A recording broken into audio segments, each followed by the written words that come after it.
De Leon! Si Halili to! Huwag ka pagtataka, umalis ang natatayon mo! Kung hindi, matidisgasya to! Halili, ako kailangan ninyo. Huwag niyo silang idamay. Sasama ako. Pumasok ka! Pakawalan niyo sila. Papasok ako.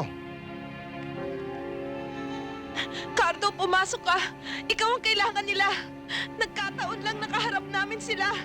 Cardo, natatandaan mo ba ang napag-usapan natin nung isang gabi? Tungkol sa 1 taon na lang? Bakit hihintayin ko pang dumating ang araw na yon? Kung hinihingi na ngayon, nakahanda ako. Nakahanda akong sumugal para sa amin ni Menchie. Ano ba yung pinagsasasabi mo? Papasok ka ba hindi?